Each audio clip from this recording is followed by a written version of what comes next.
Thank you very much for this opportunity. Uh, I'm going to just take a few minutes to talk to you about how I think brand Ayurved should be promoted. Uh, any powerful brand, any iconic brand, uh, would rest on three key principles. One is that it must speak to something that is a fundamental human motivation, a motivation that rests among some really deep needs, something that is not transient, something that unifies a number of people in a very deep kind of a way. The other is that the brand itself must be founded on a powerful idea of its own. It must be distinctive, it must be valuable, it must make a genuine and deep impact in people's lives. And the third is that it must present itself as a coherent system which it manages through consistency, with presenting a certain uniform kind of an idea across all the interactions that one has with the brand. Uh, when one must to look at Ayurveda and evaluate Ayurveda vis-a-vis this, one would find that as far as the first element goes, which is speaking to a key motivation, I think today Ayurveda is potentially capable of addressing a really deep feeling that exists among all of us. The sense that somehow our bodies and our lives are no longer lived in alignment with the forces of nature, that every day is a struggle of some kind, where we are trying very hard somehow to manage to contrive a sense of well-being and health. If you go back in time, health was our natural condition, and disorder was an aberration. Today, increasingly, our mental model is the fact that the normal condition is a state of ill health, and good health, which is defined in idealized terms, is almost impossible to achieve.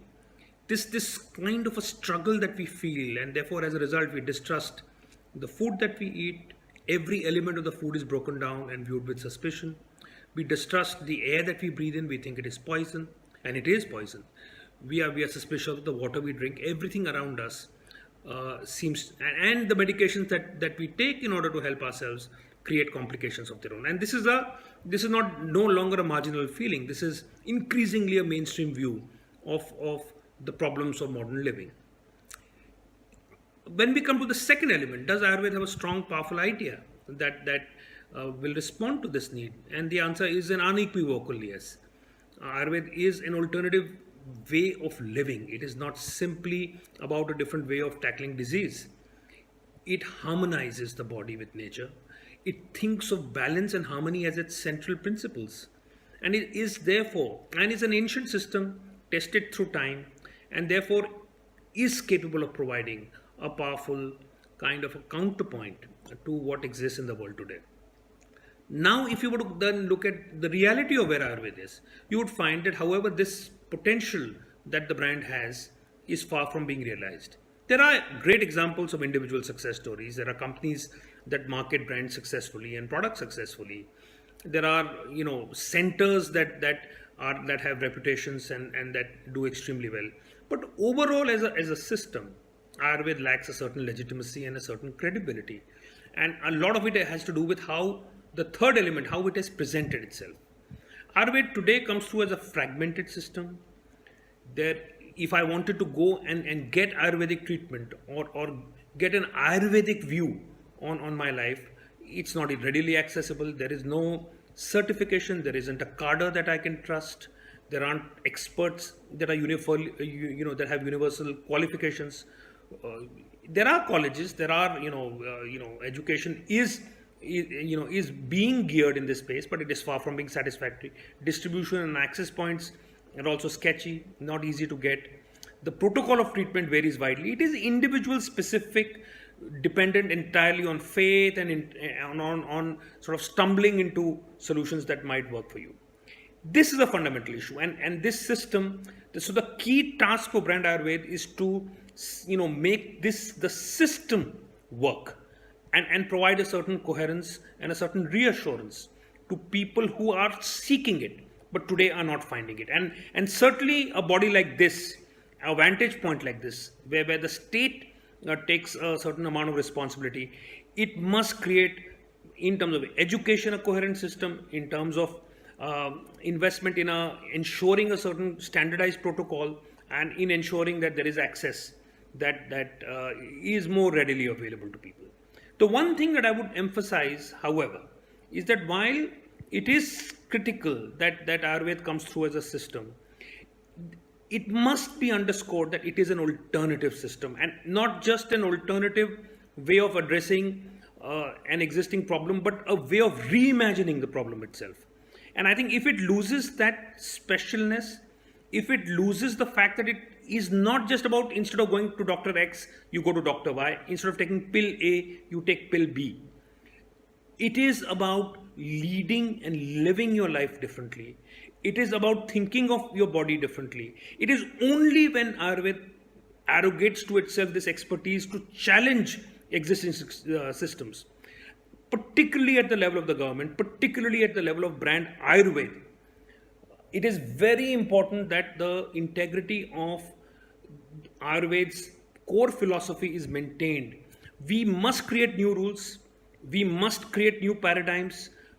Evaluation benchmarks cannot be the one that they are for modern medicine. If we allow Ayurveda to be evaluated in that system, it will always be marginal. It will always be exoticized.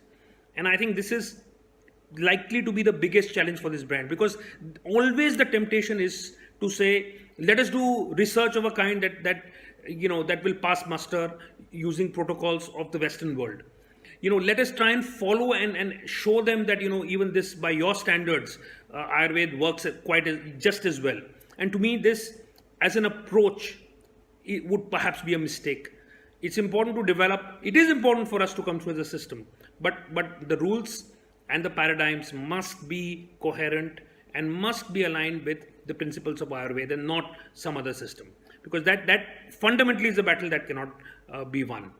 So in a nutshell, therefore, what I'm saying is great opportunity, powerful system that we have, a huge asset that we have in place, very poorly currently, the execution is very poor. It's a problem. And it needs a system that only the government can step in here and create that system which has a certain amount of integrity and a certain amount of credibility.